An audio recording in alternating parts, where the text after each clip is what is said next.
Une nouvelle édition, merci de nous recevoir chez vous. Bonjour et bienvenue à tous et à tous à cette nouvelle édition que nous démarrons avec le sport. Préparation CAN 2012, les Lions jouent leur dernier match amical demain contre le Kenya au stade Léopold Sédar Senghor. Un match important pour Amara Traoré qui va à la CAN dans le but de décrocher le premier trophée continental pour le Sénégal. Nous allons à la découverte de cette équipe du Sénégal avec Sambou Biagui. Absent de la dernière édition, le Sénégal souhaite se racheter auprès de ses supporters. Les Lions de la Teranga n'ont pas rejoué la Coupe du Monde depuis 2002, mais restent parmi les nations importantes du continent. Le Sénégal est l'une des seules grosses écuries qui n'a pas encore emporté la compétition dans son histoire. À chaque participation, le pays souhaite donc décrocher son premier trophée. Avec le groupe dont dispose le sélectionneur national, les Sénégalais sont les grands favoris du groupe A composé de la Guinée équatoriale, de la Zambie et de la Libye, et peut-être même pour la victoire finale. Tout autre résultat constituerait une nouvelle déception après avoir sorti le Cameroun en éliminatoire. À 32 ans et malgré son exil au Qatar, Mamadou Niang est toujours la vedette de cette formation. Avec 5 buts à son actif lors des qualifications, il a d'ailleurs montré qu'il était toujours le patron de l'équipe. En décembre déjà, il a pu se mesurer à la meilleure équipe du monde, le FC Barcelone, lors du mondial des clubs. L'ancien joueur de l'OM ne sera plus porteur d'eau, Delage Diouf désormais écarté de l'équipe qui lui faisait de l'ombre dans le passé. Avec ses 51 sélections pour 19 buts, Niang est le leader naturel, même si les jeunes comme Moussa Sow ou encore Dembaba veulent bousculer la hiérarchie. Derrière le célèbre attaquant, d'autres joueurs prétendront à du temps de jeu dans le secteur offensif. Parmi eux, Damdoy, l'avant-centre du FC Copenhague, fait figure de valeur montante. Meilleur buteur du championnat danois la saison passée, il s'était aussi illustré en Ligue des Champions en atteignant les 8e de finale. Ses débuts avec le Sénégal sont intéressants, avec déjà 2 buts lors de ses 6 premières rencontres. Jeudi dernier aussi, il a montré ses capacités d'homme de valeur et d'espoir pour l'attaque des Lions du Sénégal. Le groupe convoqué pour la compétition paraît être l'un des plus riches du tournoi. Derrière l'expérience de Souleymane Diawara ou Kader Mangane apportera la sécurité nécessaire dans une grande compétition. Au milieu, le Sénégal compte assez peu de joueurs avec seulement des profils de récupérateurs, ce qui risque de nuire à la qualité des transmissions de balles. Devant, en revanche, le secteur est vraiment très fourni avec des buteurs très efficaces en club, à l'instar de Papis Demba Cissé, Moussa Sow ou Dembaba. Ancien attaquant des Lions, Amara Traoré est désormais à la tête de la sélection. À 46 ans, il possède l'avantage de connaître certains de ses joueurs pour avoir évolué avec eux en tant que joueur, puisqu'il était du Mondial 2002. Sélectionneur depuis décembre 2009, il favorise le jeu offensif avec souvent 4 attaquants alignés ensemble. Une formule gagnante puisqu'en 6 matchs de qualification, son équipe a marqué 16 buts.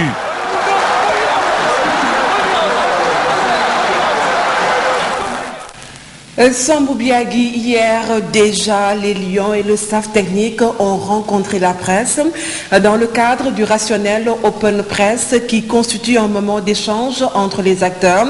Joueurs comme entraîneurs sont tous conscients de ce qui les attend à la CAN Babundour.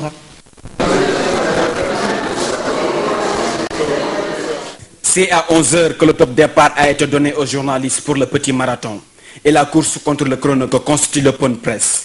Caméra, micro, dictaphone, carnet de notes sont armés et prêts à l'utilisation.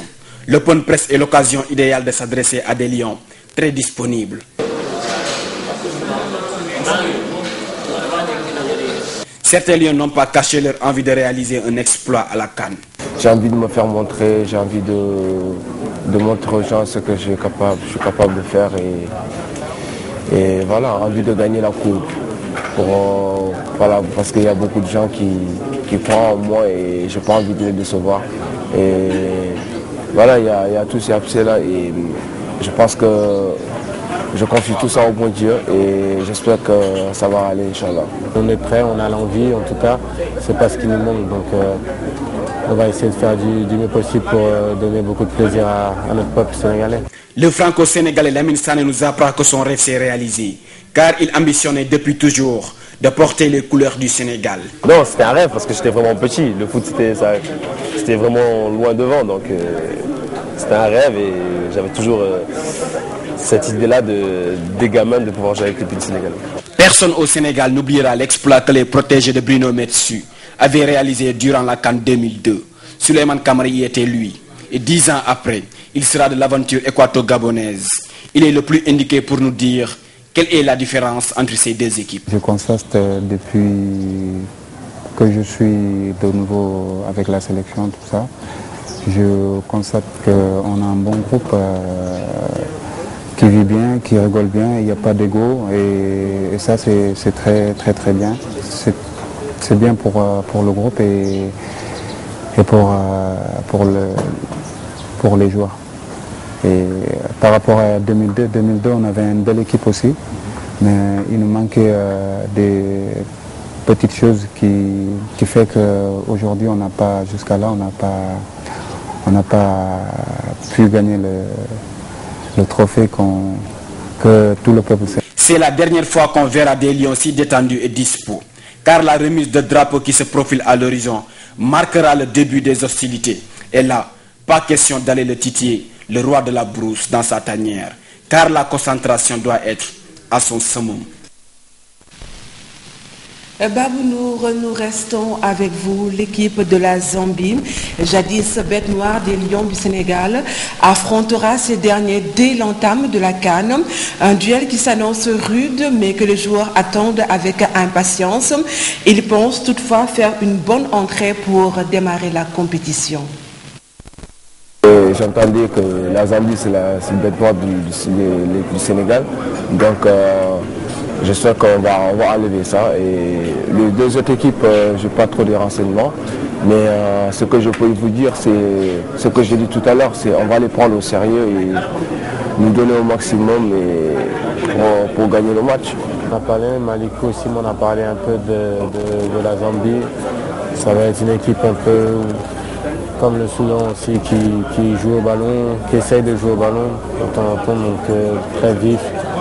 Et bon, on va se préparer, on sait que ça ne va pas être des matchs faciles, mais bon, il est important, je pense, de bien démarrer cette CAN. Une fois que tu as la première victoire, je pense que ta CAN est lancée, donc il est important de bien démarrer, donc il faudra être prêt le 21. Ouais, on m'a parlé de cette équipe-là, on m'a dit que c'était une équipe qui avait l'habitude de jouer ensemble, qui jouait bien au ballon, donc il va falloir essayer de les contenir et de les empêcher de jouer, pour pouvoir, nous, à notre tour, mettre notre jeu en place et gagner ce premier match-là. Ça me rappelle des souvenirs, j'avais marqué contre la Zambie et je me rappelle ça a été un match très très très difficile parce qu'on a marqué même, si je me rappelle bien, à la fin. Et donc à partir de là, on s'attend à un match difficile. Comme annoncé, le Sénégal va rencontrer la Zambie pour son premier match en Guinée équatoriale. Que de souvenirs pour Amara Traoré de jouer contre cette équipe. Selon le sélectionneur national, la Zambie est une équipe difficile à jouer. Oui, la Zambie nous rappelle beaucoup de souvenirs déjà en 1994 en Tunisie et surtout en 2002. Et en 2005, je crois, les éliminatoires, donc Coupe du Monde combiné. Mais en 2002, c'était un match difficile avec Souleymane Camara qui marque le but libérateur. Et c'est vrai que ce jour-là, j'avais beaucoup gesticulé. C'était un jour que j'avais sur mon coupole pour vraiment le conseiller et l'aider parce que je savais que c'est un garçon talentueux et que c'est un garçon sur qui on peut compter pour le football sénégalais. Bon, c'est une équipe difficile, mais quand même qu'on a souvent battu ces dernières années, donc même en éliminatoire combiné, donc ces dernières années, c'est une équipe qu'on nous a souvent battu, mais c'est une équipe qui est très vive, qui a l'habitude de ces compétitions parce que souvent ils sont souvent qualifiés, ça les gens l'oublient souvent.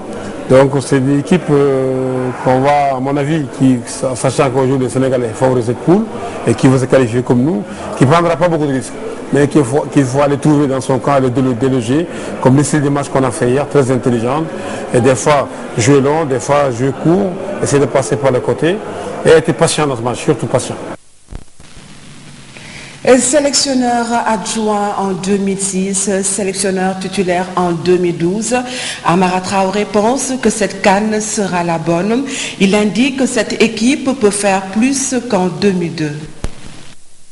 En 2006, on était en train de faire un travail qu'on a stoppé pendant 3 ans et qu'on a repris. C'est-à-dire que c'est un travail qu'on avait fait. Après 2006, on a mis dans les 3. Maintenant, on a arrêté ça. Maintenant, on va reprendre ça pour faire plus qu'on a fait en 2006. Non, moi je ne suis pas revanchard. Mais ça veut dire que tout simplement au Sénégal, il faut qu'on apprenne à respecter les processus et les protocoles. Des fois, on va aller plus vite que la musique. Et quand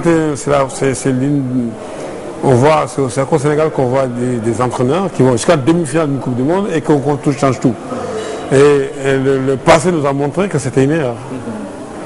Et que je pense, mais c'est une bonne erreur parce que vous savez, l'erreur est une étape vers l'apprentissage, donc réussite. Au moins, il y a des actes qui ont été posés, mais je pense que dans l'avenir, cette expérience-là nous aidera à ne pas poser les mêmes actes. C'est pour ça que je dis que c'est une bonne erreur. Après le sport, nous parlons éducation, offrir une meilleure compréhension de la destination Canada pour les études postsecondaires. C'est l'objectif du Salon de l'éducation au Canada qui s'est ouvert hier à Dakar. La manifestation s'est déroulée en présence de l'ambassadeur du Canada et du ministre de l'Éducation, Kalidou Diallo. Après Ouagadougou au Burkina Faso et Abidjan en Côte d'Ivoire, le salon de recrutement d'étudiants dénommé Éducation au Canada vient de poser ses baluchons dans la capitale sénégalaise. Ce salon organisé par l'ambassade du Canada au Sénégal en est à sa 5e édition et a regroupé 20 universités et collèges canadiens dont l'un sénégalais. De tout temps, l'investissement dans la capitale humaine a été considéré comme fondamental dans la prospérité d'un pays. Ce pragmatisme pousse le Canada à s'engager pleinement dans l'éducation. Nous attendons de pouvoir renforcer les liens dans le secteur de l'éducation entre le Canada et le Sénégal, puisque les universités canadiennes offrent un service pour présenter aux étudiants sénégalais les opportunités d'études au Canada. Déjà, aujourd'hui, on a plus de 800 et quelques étudiants sénégalais qui étudient au Canada chaque année. Et depuis les dernières 10 ans, on a eu plus de 5 000. Donc ça démontre que l'intérêt est en croissant pour les études au Canada. Ce salon, qui a le mérite de réunir les différents acteurs de l'éducation canadienne, permet aux étudiants étrangers de poursuivre leurs études postsecondaires, de choisir un métier ou une profession, de se réorienter ou de se perfectionner au Canada. Ravis déjà de s'offrir la possibilité de traduire leurs rêves en réalité, les étudiants et futurs étudiants venus nombreux à cette foire ont déjà un pied au pays de l'érable et ils le font bien savoir. Avant tout, je salue d'abord l'initiative parce que c'est quelque chose qui doit permettre aux étudiants comme moi d'avoir des informations en ce qui concerne les études supérieures au Canada. Je suis là aujourd'hui parce que je me soucie beaucoup de mon avenir et j'ai vraiment envie de réussir dans la vie, donc je suis là pour faire un choix. Oui, pour l'instant ça va. Je suis satisfaite, assez satisfaite. Souvent, à ce stade, les élèves sont un peu hésitants. Ils ont beaucoup d'ambition, mais ne savent pas ce qu'il y a derrière telle ou telle filière. Quelques 19 institutions universitaires ont animé les stands d'information et certaines universités canadiennes ont même procédé à des admissions préliminaires sur place. Il y a certaines personnes qui vous font payer des sommes faramineuses. Mon Dieu, j'en frémis quand je l'entends.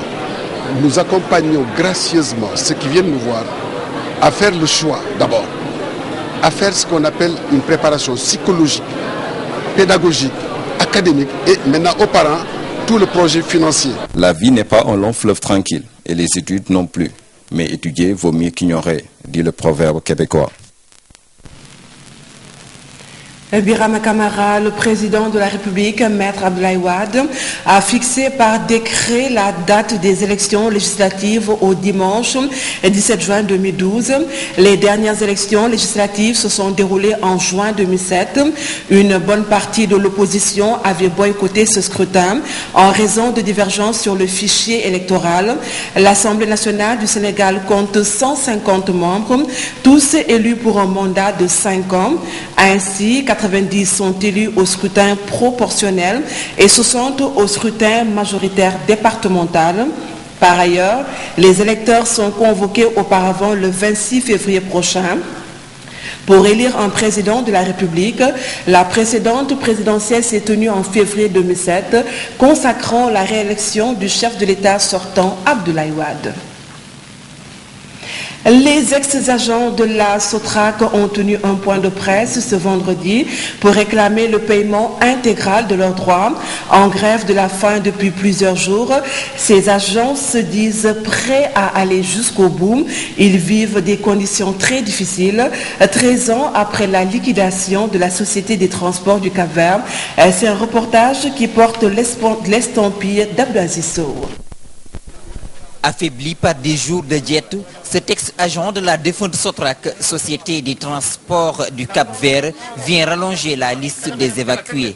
Ces agents courent toujours derrière le reliquat, une somme de 9 milliards de francs CFA. Nous réclamons le reliquat de ce qui a été la conclusion dans nos relations, dans nos rencontres avec le ministre du Budget dans les locaux de l'agence judiciaire de l'État. C'était pour évaluer le montant des droits qui s'étaient soldés à un montant de 14 milliards 113 millions.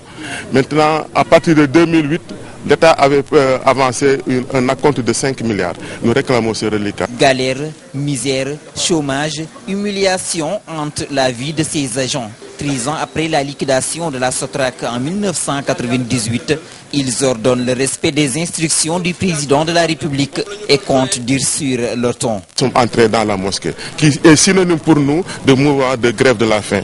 Ce n'est pas pour prier, mais chaque fois que nous disons entre nous, entrer dans la mosquée, c'est dans cet objectif. Nous avons continué, parce que déjà il y a des récalcitrants parmi les grévistes qui refusent de rentrer chez eux. Après chaque évacuation, ils reviennent. Le président de la République a donné instruction pour nous faire nous. C'est la responsabilité du Premier ministre, parce que c'est lui qui est chargé de l'application des instructions du président de la République. Ces agents ne seront pas seuls dans la lutte, ils seront rejoints par leurs épouses. Elles ont choisi la journée du 20 janvier pour entamer une grève de la faim, jour où le président de la République a décidé de gracier certaines femmes détenues. Nous, les femmes de l'ex-Sotrac, nous avons pris la décision le 20 janvier, Inch'Allah, de rentrer dans la mosquée, de remplacer ou de soutenir nos frères, nos maris, nos oncles qui sont là-dedans. On va faire la diète jusqu'à le président vienne nous venir en aide. Nous n'excluons rien. Le bras de fer entre ces ex-agents de la Sotrac et l'État est loin de connaître son épilogue. Ils sont déterminés à aller jusqu'au bout pour le paiement intégral de leurs droits. À ce stade du journal, nous reparlons du Magal de Touba. L'économie sénégalaise tire énormément profit de ce grand événement religieux. Selon des économistes, cet événement religieux produit chaque édition, à travers ses activités économiques, 250 milliards de francs CFA. L'État du Sénégal qualifie ce gain d'extraordinaire, nous dit notre reporter Sekou Djemé. Le Magal de Touba, événement religieux qui se tient chaque année au centre du pays, génère des revenus financiers de l'ordre de 250 milliards de francs CFA. Le ministre de l'Intérieur, Maître Ousmane Gom, qui l'a annoncé ce vendredi, a qualifié ce gain d'extraordinaire. Le Magal mobilise des milliers de fidèles du Sénégal et d'autres pays. D'importantes activités économiques, commerce, banque, téléphonie et transport, etc. sont déroulés pendant plusieurs jours à l'occasion de chaque édition qui se tient à Touba, un grand pôle économique du Sénégal. Le Magal a été célébré ce jeudi par la communauté mouride. Le président de la République, Maître Abdoulaye Wade, a décrété ce jour férié, chômé et payé. Le ministre de l'Intérieur a affirmé qu'après ce décret, il y aura une loi qui va confirmer le Magal jour férié, chômé et payé. Tout le monde avait tendance à constater que pendant les jours de fête, ses revenus diminuaient. Mais des experts en économie ont confirmé que pendant le Magal, l'économie de notre pays se déplace à tout bas. Culture dans cette édition, l'association des femmes Halpulaar de Ouakam, plus connue sous l'appellation de Dental Halpulaar, œuvre pour la renaissance de la culture pulaar. Elles ont organisé une soirée pour se souvenir des valeurs du Wango, une danse de leur communauté. Elles ont profité de cette occasion pour lancer un message de paix pour les prochaines échéances électorales de 2012. Aïssata Ba et Asba, nos deux pulaars, nous donnent plus de détails.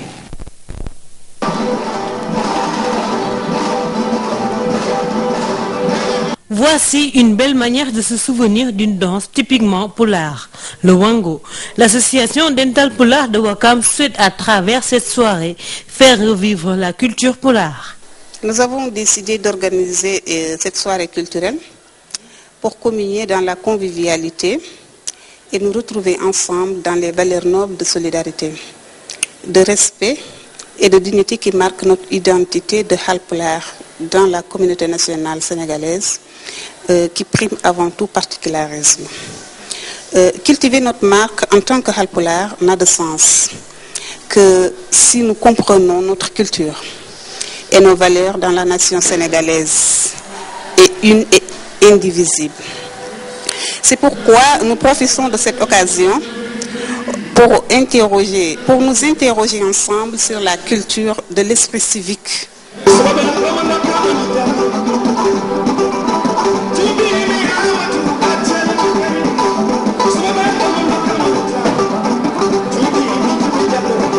Les valeurs de la culture des Halpulaar sont en train de disparaître. L'initiative de faire revivre cette culture est saluée par le parrain de cette soirée. Donc, en fait, c'est une soirée culturelle qui fait revivre la culture pulaar à Ouakam. Parce que comme vous le savez, à Ouakam, il y a une très forte communauté Halpulaar. Et cette communauté Halpulaar vit à Ouakam depuis très longtemps. Parce qu'à Ouakam, il y a un quartier qui s'appelle Matam 2. C'est vous dire que les Halpulaar sont là depuis très longtemps, qu'ils y vivent depuis très longtemps et qu'ils y vivent en harmonie avec les autochtones de ce village. C'est ce qui fait que nous avons réveillé chez les Halpulaar de Ouakam la culture pulaar qui depuis quelque temps quand même n'a pas été revalorisée à Ouakam.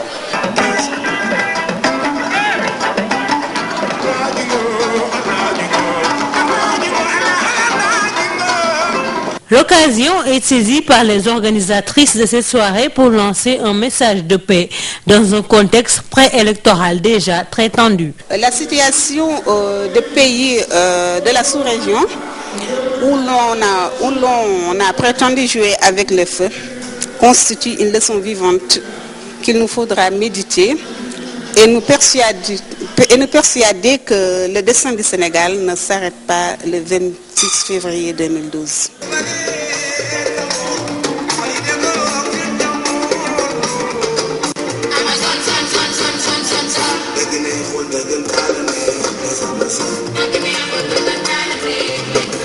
L'association Dental Halpulaar ne compte pas s'arrêter en si bon chemin. Les femmes de Ouakam comptent pérenniser une telle rencontre afin que les jeunes Halpulaar se souviennent de leur culture.